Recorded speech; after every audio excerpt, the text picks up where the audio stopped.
Wala tanzur ilaihim bi'aini ta'zim lahum fi hali dunyahum fatahlik lianna dunya saghiratun indallahi ta'ala saghirun ma fiha.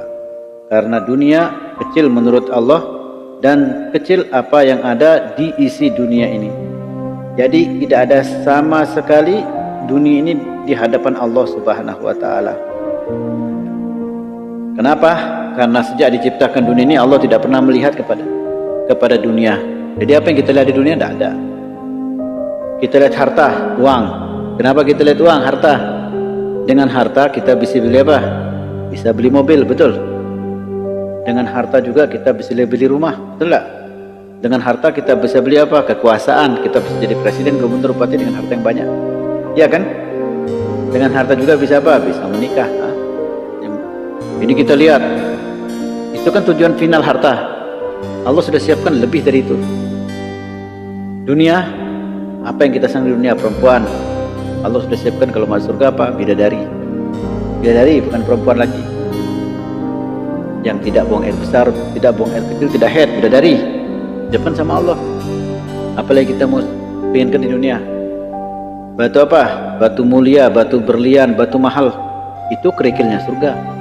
Terus apa lagi? Kendaraan, apa besar kendaraan supaya sampai tujuan Allah sudah siapkan semua, Kak. Dan itu di surga bukan di dunia. Sehingga orang-orang soleh mereka tidak pernah perhatikan dunia. Surga mereka tidak perhatikan, apalagi dunia. Mereka tidak kepingin surga. Mereka ingin kejar ridho Allah Subhanahu wa taala. Apalagi cuma sekedar dunia yang sangat hina. Sehingga dikatakan bahwa tidak mungkin satu orang itu jadi sufi, jadi orang yang dekat derajatnya dengan Allah, kecuali satu pintu, yaitu idastawa bainahu bainal hajari wal jauhar. Tidak akan jadi orang soleh, tidak orang dekat sama Allah, kecuali orang yang sama di matanya dia. Ada batu sama berlian, batu permata, batu mulia, sama. Tidak ada harganya. Oh, ini berlian ini 1 miliar, dibuang sama dia dikasih orang. Ini batu ini 1 miliar, sama. Mau batu, mau berlian, tidak ada. Baru dia di hadapan Allah, dia itu apa? Dia itu dekat dengan Allah Subhanahu wa taala. Tapi apabila dia menghargai sesuatu lebih daripada dirinya, kapasitasnya dia, maka orang tersebut bahaya. Sehingga ingat Rasulullah ingatkan kita, hubbud dunya ra'sul kulli khati'ah. Cinta kepada dunia sumber daripada segala kesalahan. Sumbernya dari mana? Cinta dunia, cinta harta kek, cinta kekuasaan kek, cinta apapun yang berbentuk dunia. Itu sabda Rasulullah, ra'sul kulli khati'ah. Sumber daripada segala apa? Kesalahan. Kesalahan itu sumbernya cinta kepada dunia. Jadi satu orang punya saudara kandung, paham? Saudara kandung itu saudara kandung.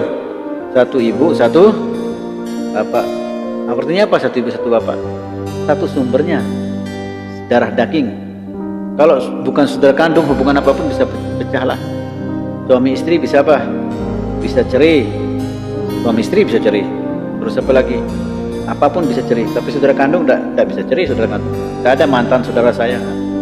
Siapa fulan itu mantan saudara saya. Mantan istri bisa, mantan istri saya. Mantan saudara kandung tidak ada. Mantan anak tidak ada. Mantan ibu juga apa? Tidak ada. Jika dikatakan bahwa hubungan darah daging lebih kental daripada hubungan apapun di dunia. Tapi kita lihat banyak sekarang, satu orang tuanya wafat, kemudian meninggal, tinggalkan harta warisan. Gara-gara harta warisan apa? Ada yang saling bunuh, zolimi satu yang lain. Bagaimana maksudnya? Sudah begitu, gara-gara saling bunuh, hanya saudara ini bapak pecah, tidak saling tegur selama 20 tahun, 30 tahun. Gara-gara apa? Harta. Dan itu tidak bagus kita ribut dengan harta. Sedangkan baginda Rasulullah bersabda bahwa man dzalama shibran minal ardi faturiha lahu sab'ina aradin. Barang siapa yang zalim terhadap tanah orang walaupun 1 jengkal, maka dia akan dilempar di 7 lubang neraka. Dia zalim 1 jengkal, bagaimana 1 are, bagaimana 1 hektar. Terus begitu di dunia. Sedangkan dunia ini ada ujungnya. Ujungnya apa? Kita itu semua pasti akan ada final. Kita itu pasti akan ada hari terakhir pasti di dunia ini. Suatu hari kita akan tinggalkan dunia ini. Mau 10 tahun, mau 20 tahun, mau 30 tahun, mau 100 tahun, mau 1000 tahun, 2000 tahun. Suatu saat kita pasti akan tinggalkan dunia ini dan kita akan berhadapan dengan amal kita. Kalau amal kita bagus, kita ada harapan dapat ridhonya Allah. Kalau kita dapat ridho Allah, mungkin dapat surga. Kalau amal kita tidak bagus, maka kita tidak dapat ridhonya Allah dan kemungkinan masuk neraka. Dan itu yang akan kita hadapi, dan itu terseram dalam hidup kita adalah hari terakhir. Begitu sudah hari terakhir, kita tidak bisa kembali, tidak bisa meminta untuk diundurkan.